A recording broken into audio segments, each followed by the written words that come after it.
Bienvenue dans votre journal de l'international et merci d'avoir choisi Tchad Info TV pour vous informer. À la une de ce journal, l'assassinat d'une candidate à la mairie d'une ville de Mexique, Gisela Gaitan, a été tuée par balle alors qu'elle s'apprêtait à prendre part à un rassemblement politique. Nous y reviendrons en détail dans cette édition. Également à la une de ce journal, prestation de serment au Sénégal. Bassirou Diomaye Faye est officiellement le 5e et plus jeune président du Sénégal. C'est tout pour les titres à développer dans un instant.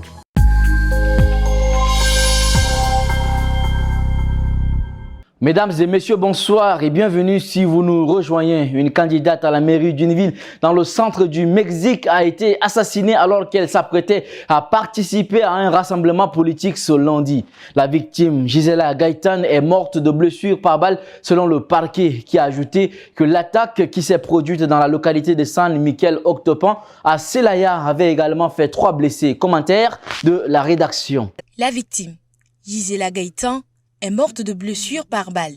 Selon le parquet, ce crime survient en pleine campagne électorale pour les élections présidentielles du 2 juin, au cours desquelles 2000 postes d'élus locaux et nationaux seront renouvelés, ainsi que l'ensemble du congrès bicaméral. Il s'ajoute à plusieurs autres assassinats des candidats à des fonctions locales ou d'élus survenus en mars. Les autorités locales ont annoncé ultérieurement qu'un candidat à un siège de conseiller dans la ville d'Adrián Guerrero était également mort dans l'attaque des suites de ses blessures. Mais quelques heures plus tard, elles ont précisé dans un communiqué qu'aucun rapport ne faisait état de son décès.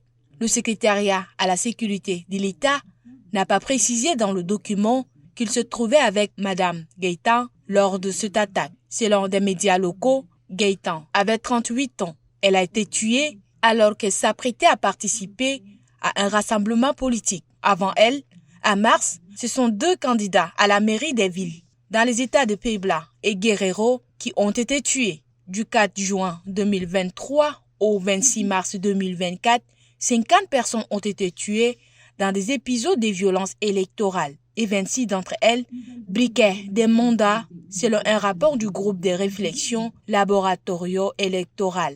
Le Mexique, qui compte 126 millions d'habitants, a enregistré plus de 450 000 meurtres depuis 2006, début d'une vaste offensive anti-drogue lancée par le président de l'époque, Felipe Calderón. La plupart de ces crimes sont attribués à des organisations criminelles. Bassirou Diomaye Faye est officiellement devenu le 5e président du Sénégal depuis l'indépendance du pays. Il a prêté serment mardi, succédant à Macky Sall pour un mandat de 5 ans. Lors de son discours d'investiture, il a promis un changement systémique à la tête de son pays et plus de souveraineté. Les détails avec Nguena Ondoum Sentia. Au Sénégal, Bassirou Diomaye Faye, qui était il y a quelques semaines encore un candidat de l'opposition en prison, ainsi que le candidat de substitution d'Ousmane Sonko, leader des patriotes africains du Sénégal pour le travail, l'éthique et la fraternité PASTEF, et qui a été élu dès le premier tour de la présidentielle du 24 mars 2024, est investi 5e et plus jeune président de l'histoire de son pays.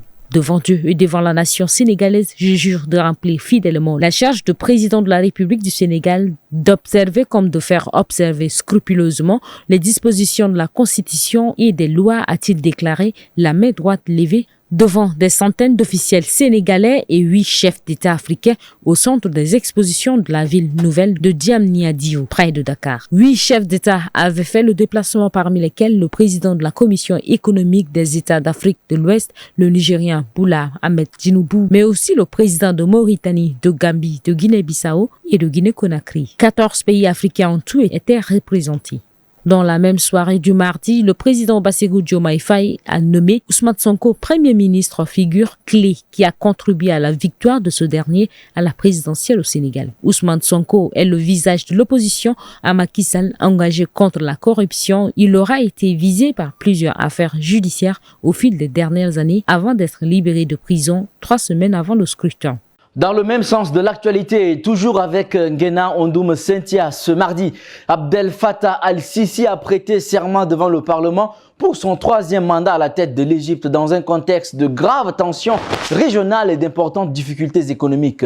L'ancien maréchal de 69 ans a remporté en décembre l'élection présidentielle avec 89,6% des voix. Le président égyptien Abdel Fattah al-Sisi a prêté serment mardi 2 avril devant le Parlement pour un troisième mandat à la tête du plus peuplé des pays arabes. Au pouvoir depuis une décennie déjà, Abdel Fattah al-Sisi devrait rester à son poste jusqu'en 2030. À 69 ans, il a remporté en décembre l'élection présidentielle avec 89,6% des voix face à 3 autres candidats peu connus du grand public. Les adversaires de l'opposition ayant eux été écartés ou emprisonnés.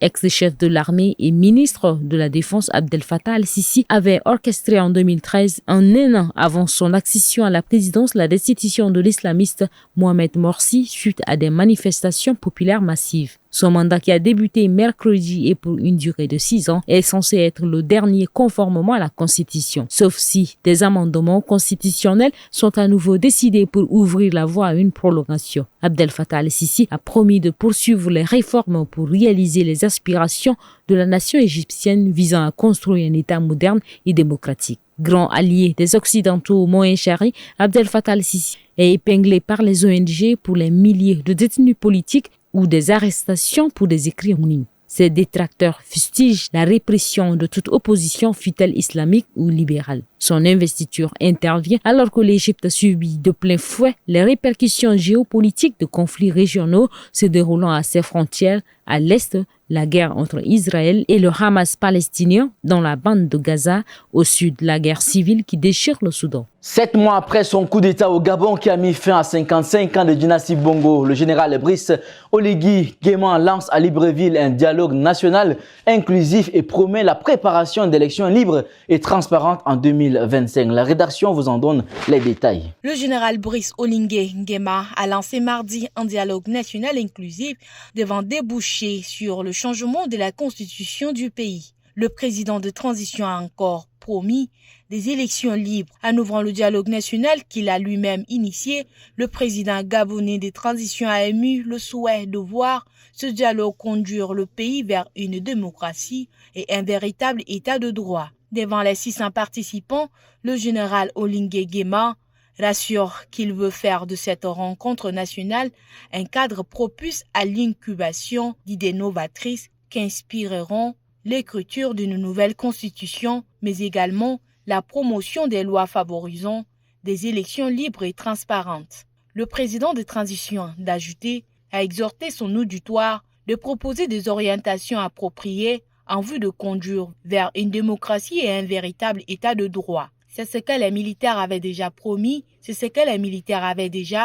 le 30 août 2023 quand ils ont renversé le régime d'Ali Bongo Ondimba en accusant son entourage d'avoir ouvertement fraudé à la présidentielle 4 jours plus tôt, pillé le pays en détournant massivement l'argent public. Je suis déterminé à voir le Gabon ouvrir une nouvelle ère de son histoire vers la félicité, aussi bien sur le plan national qu'international, a-t-il conclu. Jusqu'ici, le respect d'un calendrier de 2 ans pour rendre le pouvoir aux civils est salué par la communauté internationale et une grande majorité des Gabonais pour qui le général Oligui, l'ancien chef de la toute-puissante garde républicaine, la garde prétorienne des Bongo père et fils, est un héros qui les a sauvés d'un régime corrompu. Mais des voix s'élèvent dans la petite frange de l'ex-opposition qui n'a pas rallié le pouvoir militaire pour fustiger un dialogue entre soi qui ouvrira une voie royale au général vers la présidentielle.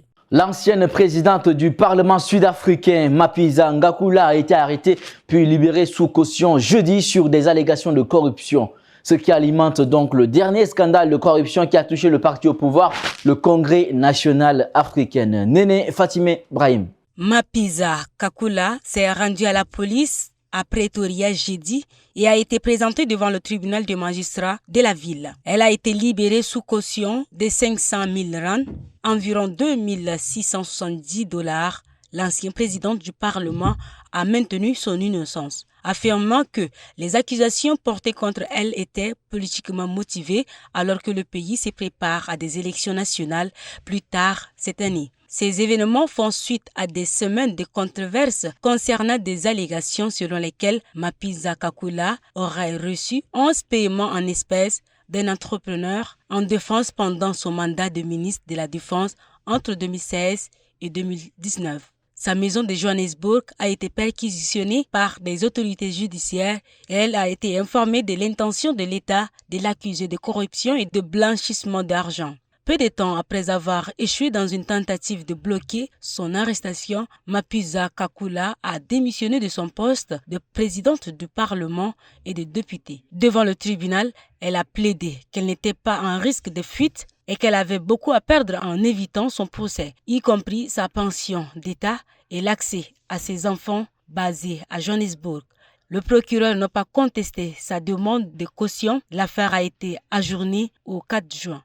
Les procureurs envisageant d'ajouter un autre accusé. Au moins 10 morts et plus d'un millier de blessés selon les autorités. C'est le bilan d'un puissant séisme de magnitude 7,4 qui a frappé la rive orientale de Taïwan dans la nuit de mercredi à jeudi. Les recherches des personnes bloquées par les effondrements continuent. Les détails avec Ngena Ondoum Cynthia. Le bilan du tremblement de terre de magnitude 7,4 survenu mercredi est à 10 morts et plus d'un millier de blessés selon les autorités, alors que les secours ont dû livrer des vivres par hélicoptère à de nombreux habitants isolés. Les autorités locales ont annoncé vendredi avoir retrouvé 2 victimes sans aucun signe de vie dans la région montagneuse du Hualien de l'est de l'île, proche de l'épicentre du séisme, mais devraient faire des vérifications avant de les ajouter au bilan. Actuellement, les 2 personnes vues sur les lieux ne peuvent pas être identifiées car elles sont enterrées trop profondément, a déclaré l'Agence nationale des catastrophes. Des centaines de personnes sont toujours piégées dans les montagnes à l'est de l'île à cause des routes bloquées par des glissements de terrain et des chutes de pierres. Les sauveteurs ont déployé des hélicoptères, des drones et envoyé des petits groupes à pied avec des chiens pour les atteindre. Selon l'Agence nationale des catastrophes, plus de 700 personnes restent bloquées dans les tunnels ou des zones isolées, mais ont été localisées par les secours qui recherchent encore 18 personnes portées disparues. Le tremblement de terre de mercredi est le plus important qu'ait connu Taïwan depuis le séisme de magnitude 7,6 dans l'île en 1999. Ce tremblement de terre, qui avait fait 2400 morts, reste la catastrophe naturelle la plus meurtrière de l'île à ce jour. Tous ou presque en blouse blanche, sous des capes de pluie, plusieurs centaines d'infirmières et infirmiers libéraux se sont réunis sur la place de la Bastille dans une ambiance assourdissante entre musique, chant et cornes de brume. Elles réclament des augmentations tarifaires. Néné Fatim Ibrahim nous donne plus de détails. Plusieurs centaines d'infirmiers et infirmières libérales ont manifesté jeudi à Paris à l'appel d'un collectif de 2 syndicats pour demander notamment la révalorisation de leurs tarifs de base, inchangés depuis 2009. En blouse blanche, sous des capes de pluie, les manifestants ont défilé entre la place des Bastilles et le ministère de la Santé dans une ambulance assourdissante entre musique, chante et cornes de brume. C'est saigner pour soigner jusqu'à quand? Vole tout, lâche les sous, affichant l'air aujourd'hui pour gommer l'inflation.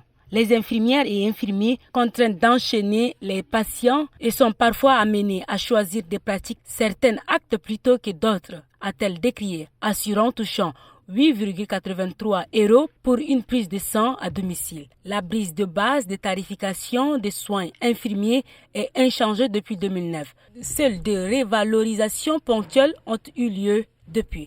L'assurance maladie a révalorisé de 25 centimes à 2,75 € l'indemnité forfaitaire de déplacement, s'ajoutant aux frais kilométriques et identiques depuis 2009. Après un sitting, les représentants du collectif organisateur, les infirmiers bilatéraux en colère et du SNIL, 3e organisation représentative du secteur, qui soutenaient le mouvement, ont été reçus par le ministre délégué à la Santé, Frédéric Veletou.